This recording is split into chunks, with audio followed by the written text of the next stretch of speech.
Hello and welcome to my YouTube channel. आज जो हमारा टॉपिक है वो है इक्लिप्सिस। अगर हम पहले इक्लिप्स की डेफिनेशन पढ़ेंगे, होता क्या है। कंप्लीट और partial obscuration of light from celestial body as it passes through the shadow of another celestial body. अगर इस डेफिनेशन को हम सिंपल वर्ड्स में समझेंगे, अगर ये ए है एक सेलेस्टियल बॉडी, बी है दूसरी सेलेस्टियल बॉडी। ये जो सेलेस्टियल बॉडी बी है, अगर इसकी लाइट इस सेलेस्टियल बॉडी ए पे पड़ती है और ये सेलेस्टियल बॉडी बी विजिबल है फ्रॉम दिस सेलेस्टियल बॉडी ए, अगर इनके बीच में अनदर सेलेस्टियल बॉडी सी आएगी, कौन सी, सो डैट जो इस सेलेस्टियल बॉडी बी की लाइट थी वो यहाँ पहुँच नहीं सकती है ए पे, और ये सेलेस्टियल बॉडी बी जो है वो इस सेलेस्टियल बॉडी ए से अब विजिबल नहीं है। इस कंप्लीट फिनोमेना दिस मैकेनिज्म को बोलते हैं इक्लिप्स। अब ए बी सी को हम एक्सचेंज अगर करेंगे, sun moon earth, later on हमें वही पढ़ना है इस टॉपिक में। ये है इक्लिप्स। अब इक्लिप्स को समझने से पहले हम समझेंगे मून के बारे में थोड़ा। ये जो मून है, अगर हम इसके डायमीटर की बात करेंगे वो है 3480 किलोमीटर, और कहीं कहीं पे लिखा है कि 3475 किलोमीटर। ये है अर्थ का मून का डायमीटर। अब ये जो मून है, मून का अगर हम मास की बात करेंगे, अगर अर्थ की जाएगी डिवाइड 81 पार्ट्स में, इक्वल 81 पार्ट्स में अगर अर्थ को डिवाइड किया जाएगा, जो एक पार्ट का मास होगा वही है मास ऑफ द मून। मतलब mass of moon is equal to 1/80 first part of earth, 1/80 first part of earth जो मास होगा इसका, एक पार्ट का अगर 81 पार्ट्स में डिवाइड किया जाएगा वो है मास ऑफ मून के बराबर।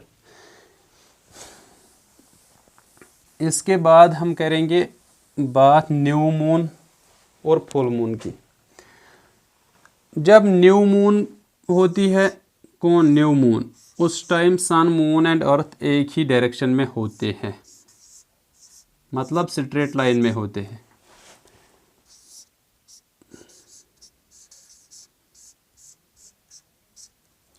ये है अर्थ, जहाँ से हम, ये है मून, ये है सन।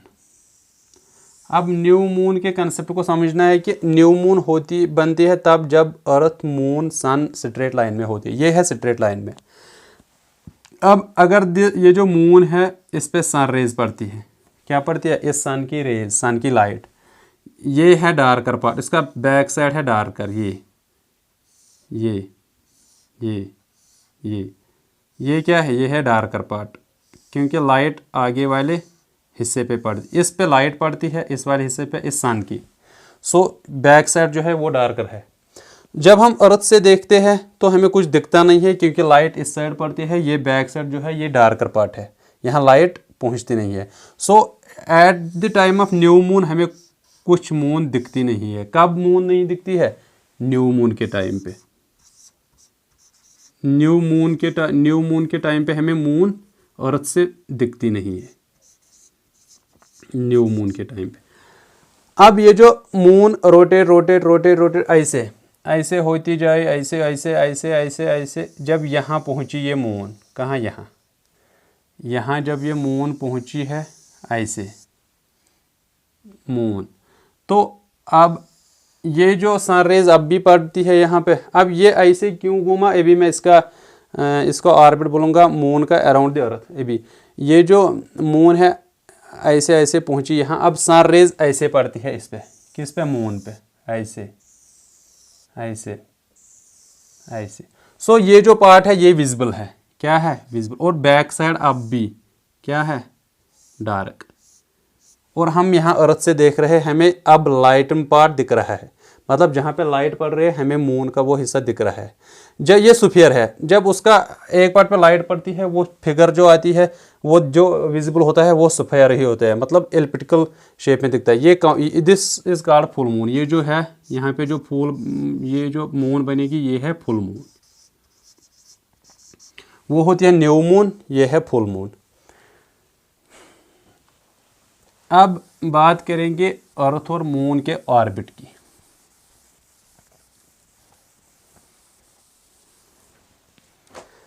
अगर ये अर्थ है, अगर ये अर्थ है, ये जो मून अब अर्थ के अराउंड घूमती है ऐसे,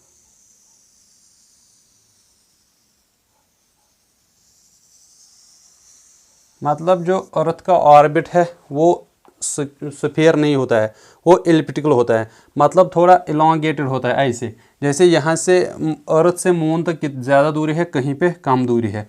ये मून जो है इसकी डिस्टेंस वेरी होती है अर्थ से।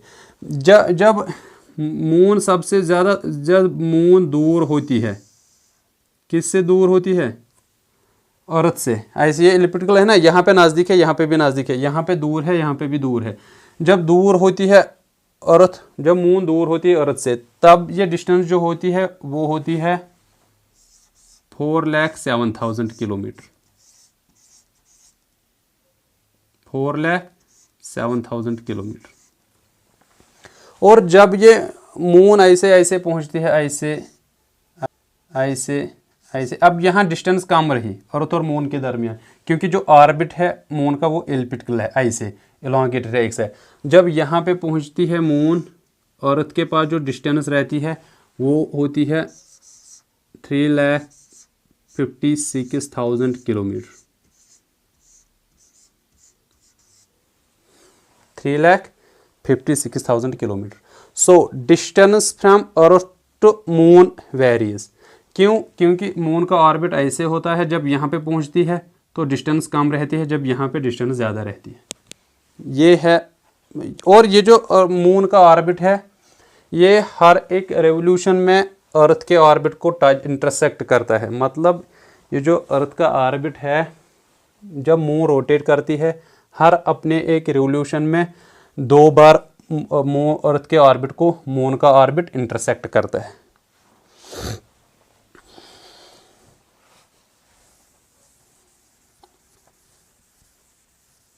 इसके बाद हम बात करेंगे अब इक्लिप्सिस।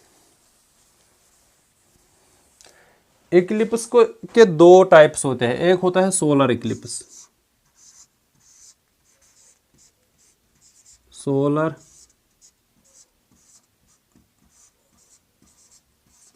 इक्लिप्स।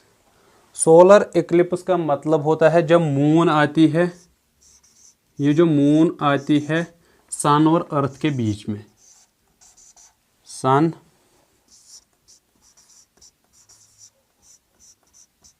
जो मैंने अभी सी, वो पहले एग्जांपल में सी दिया, ये ए और बी। ये जो मून आती है सन और अर्थ के बीच में, इस इक्लिप्स को बोलते हैं सोलर इक्लिप्स। मतलब ये जो मून है ये आती है सन के बीच में, जब सन की लाइट पड़ती है अर्थ पे, बीच में जब मून आती है, ये इस लाइट को कभी ये मून पूरी लाइट को कवर करता है। उस इक्लिप्स को बोलते हैं टोटल इक्लिप्स। क्या बोलते हैं? Total Eclipse. टोटल इक्लिप्स होता क्या है? जब सनलाइट पूरी मून कवर करेगा, अर्थ पे गिरने नहीं देगा, तो उसको बोलते हैं टोटल इक्लिप्स।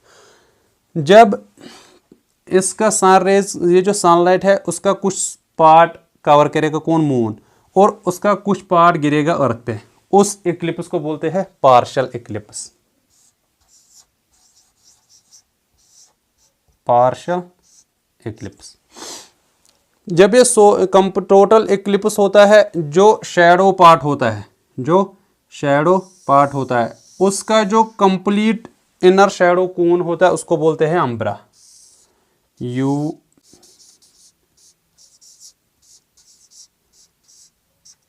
जो शैडो पार्ट का इनर कोन लाइक स्ट्रक्चर होगा उसको बोलते हैं अम्ब्रा। और जो बाहर का ना पूरा डार्क ना पूरा ना पूरा डार्क ना पूरा लाइटन, मतलब जो डिम लाइटन या हम बोल सकेंगे लिटिल डार्क, मतलब ना पूरा डार्क ना पूरा जिसपे लाइट पड़ेगी, उसको बोलते हैं पेनम्ब्रा।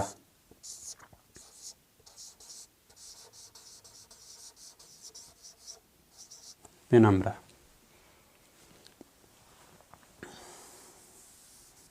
ये हुआ सोलर एक्लिप्स। ये जो सोलर एक्लिप्स ये जो सोलर एक्लिप्स है ये मैक्सिमम 5 बार एक साल में होते हैं। क्या? सोलर एक्लिप्स मैक्सिमम 5 बार होते हैं। और ये जो सोलर एक्लिप्स है ये जनरली मैक्सिमम 7.5 मिनट से ज़्यादा रहता नहीं है। क्या? ये जो सोलर एक्लिप्स होता है ये 7.5 मिनट से ज़्यादा रहता नहीं है। और जनरली एक साल में 5 बार सोलर एक्लिप्स होते हैं।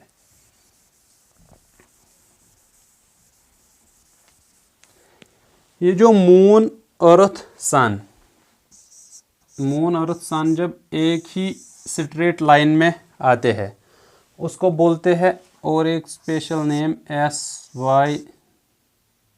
SY Z YGY, SY Z YGY, जब all the 3 celestial bodies come in a straight line। अब दूसरा है ल्यूनर इक्लिप्स।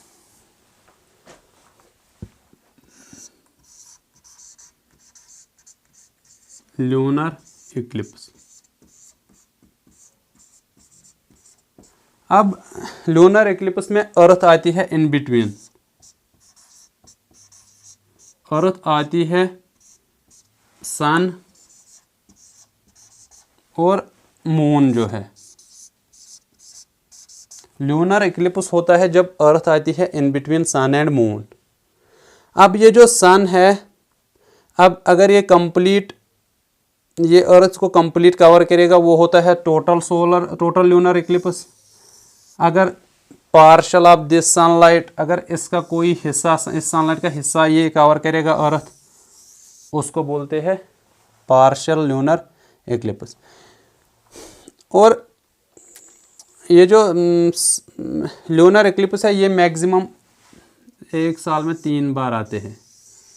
कौन? Lunar eclipse. और ये जो लूनर एक्लिप्स होते हैं ये 40 मिनट से ज़्यादा रहते नहीं हैं, जनरली 40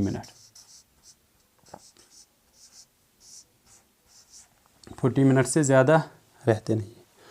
और एक बात है यहाँ एन्यूलर एक्लिप्स। एन्यूलर एक्लिप्स होता है जब सन की रेज मून पे पड़ेंगी और मून उसको पार्शली कवर करेगा, मतलब मून अर्थ पे से दिखेगा, मून के इर्द गिर्द वो एक रिंग जैसा स्ट्रक्चर दिखेगा। किस पे? मून के इर्द गिर्द दिखेगा एक रिंग लाइक स्ट्रक्चर। जब सनलाइट उस पर पड़ेगी उसको बोलते हैं एन्यूलर एक्लिप्स।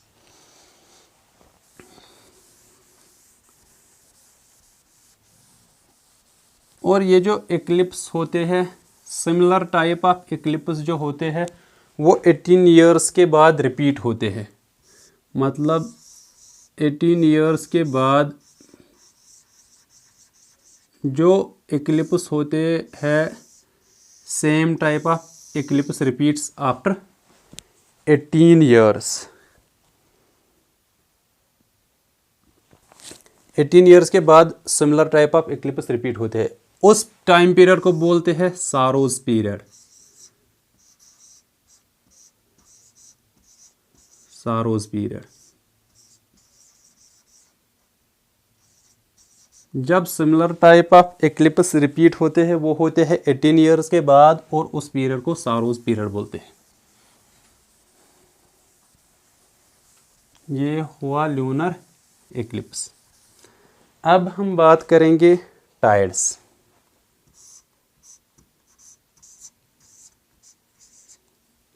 टाइड्स की। टाइड्स होते क्या है? अगर हम टाइड्स की बात करेंगे सिंपल टर्म्स में हम बोलेंगे rise and fall of water level in seas and oceans. अगर सीज एंड ओशंस में वाटर लेवल राइज हुई, फॉल हुई, राइज हुई, फॉल हुई, उस चीज़ को बोलते हैं हम टाइड्स। क्या बोलते हैं? टाइड्स। अब ये राइज एंड फॉल होता क्या है? जनरली हम पढ़ते हैं राइज एंड फॉल होता है ग्रेविटेशनल पुल ऑफ मून से। किससे? ग्रेविटेशनल पुल ऑफ मून से। बट सन भी तो है, उसके ग्रेविटेशनल पुल से क्यों नहीं होता है इफेक्ट? आज वो भी देखेंगे। और ये ग्रेविटेशनल पुल ऑफ मून से टाइड्स उठते कैसे हैं, अब ये भी देखेंगे। पहले हम टाइड्स के बारे में देखेंगे। ये जो टाइड्स होते हैं ये दिन में 2 बार उठते हैं। टाइड्स दिन में twice in a day,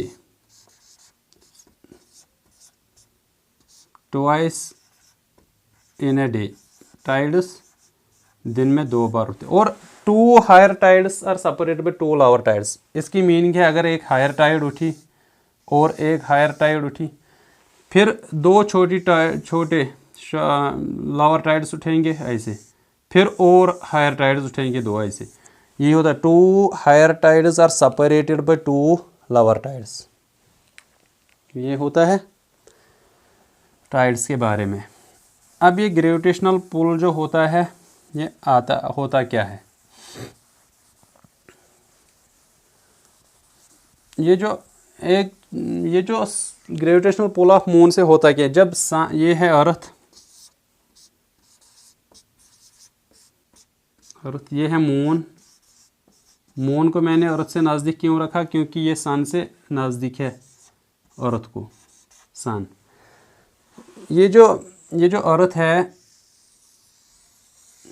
gravitational pull of moon जब आता है ये अर्थ को अपनी ओर खींचने लगता है। क्योंकि ये जो न्यूटन्स लॉ ऑफ ग्रेविटेशन है, ये force is equal to G universal constant m1 m2 divide by r²। मतलब हर कोई चीज़ दूसरे चीज़ को अट्रैक्ट करता है by a force called gravitation force. ये मून इसको अट्रैक्ट करता है अर्थ को। Earth being a heavy mass solid, ये अर्थ इसकी ओर जाती नहीं। लेकिन जो इस पर लिक्विड पोर्शन है, जैसे वाटर, फ्लूइड है, फ्लूइड इजीली फ्लो होता है। वो फ्लूइड जब ऐसे मून की ओर जाता है, ऐसे थोड़ा ब्लज होता है ऐसे, तो टाइड्स आते हैं। क्या इसको बोलते हैं? टाइड। क्योंकि मून इसको खींचता है, अर्थ जा नहीं सकती, ये सॉलिड है, तो इसमें जो फ्लूइड पार्ट है वो इजीली फ्लो होता है। तो वाटर जो होता है वो उसकी ओर जाता है, किस? मून की ओर। और जब सन भी इसी डायरेक्शन में होता है, फिर इसका ग्रेविटेशनल फोर्स प्लस सन का ग्रेविटेशनल फोर्स वो ज़्यादा होगा। जब ये ज़्यादा फोर्स इस पर अप्लाई होगा तो टाइड ज़्यादा और बढ़ेगी। वो हाई टाइड बनेगी। उस हाई टाइड, इस किस्म की टाइड को बोलते हैं सुप्रिंग टाइड्स। क्या बोलते हैं? सुप्रिंग टाइड्स। मतलब जब सन एंड मून सिमिलर डायरेक्शन में होंगी, वो उनका जो ग्रेविटेशनल फोर्स है वो इकट्ठे पड़ेगा अर्थ पे, और अर्थ पे जो लिक्विड पार्ट है वो उसकी ओर ब्लज होगा, टाइड उठेगी, उस टाइड को बोलते हैं सुप्रिंग टाइड। अब ये जो मून रोटेट करती मून पहुंची यहाँ पे। कहाँ पे? यहाँ पे। अब मून का भी ग्रेविटेशनल फोर्स आएगा यहाँ अर्थ पे। सन का है, कम है लेकिन है। अब ये मून इसको ऊपर से खींचती है और ये सन यहाँ से खींचती है। इनमें से ग्रेविटेशनल फोर्स किसका ज़्यादा है? उसी ओर थोड़ा ब्लज होगा, थोड़ा वाटर मूव करेगा उसी ओर। वो करेगा यहाँ मून की ओर। क्यों करेगा मून की ओर? अब इस यहाँ से देखो, distance from earth to moon वो कम होती है, मतलब आर यहाँ पे कम है। ग्रेविटेशनल, जब न्यूटन्स लॉ ऑफ ग्रेविटेशन में ये डिस्टेंस आर रेडियस देखेंगे, वो अर्थ टू मून कम है। जब इसका कम वैल्यू होगा फोर्स ज़्यादा होगा। जब फोर्स ज़्यादा होगा तो मून का ही फोर्स ज़्यादा होगा। देन दैट ऑफ सन की डिस्टेंस देखो, सन की डिस्टेंस ज़्यादा है देन दैट ऑफ मून। जब ये ज़्यादा होगा तो फोर्स कम होगा, इसीलिए इस यहाँ और ये वाटर जाएगा, ये यहाँ और जाएगा। लेकिन अभी तो कंबाइनर फोर्स था, इसमें मून का ही था। ये जो लो टाइड आएगी इसको बोलते हैं नीप टाइड।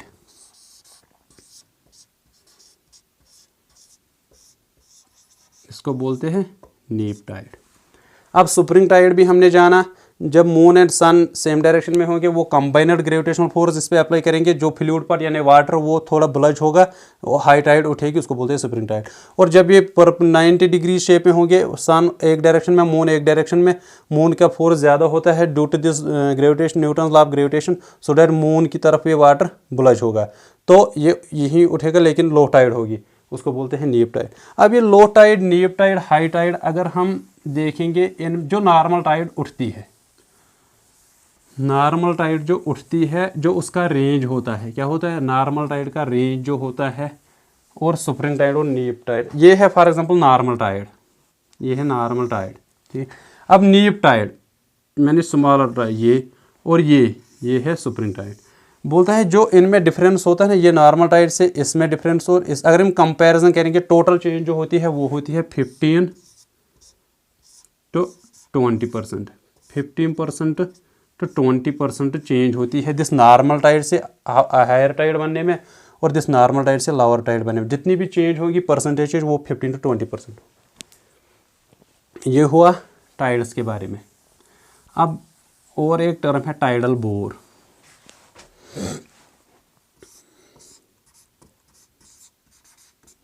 टाइडल बोर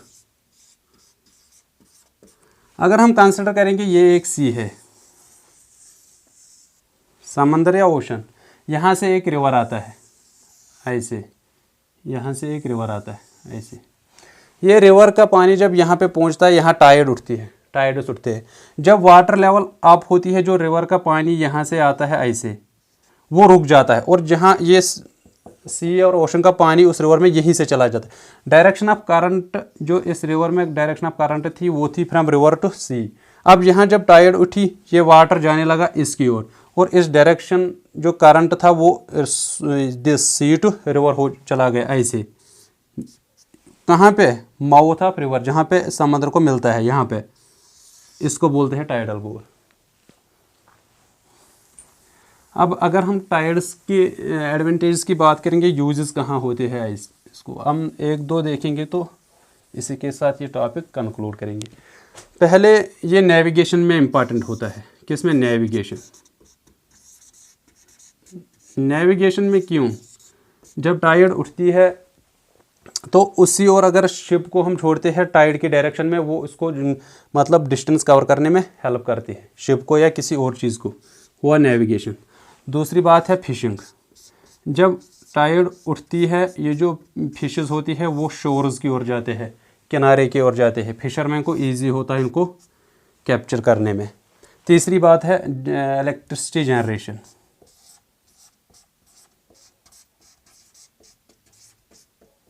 ये इलेक्ट्रिसिटी जनरेशन इससे होता कैसे है, फॉर एग्ज़ाम्पल जब टाइड उठती है ऐसे, यहाँ पे एक जो टर्बाइन होता है वो हाई टाइड से रोटेट होता है, या जब उस हाई टाइड का पानी वापस आता है, जब पानी वापस आता है उससे भी वो टर्बाइन रोटेट होता है। जब टर्बाइन रोटेट होता है तो इलेक्ट्रिसिटी जनरेट होती है।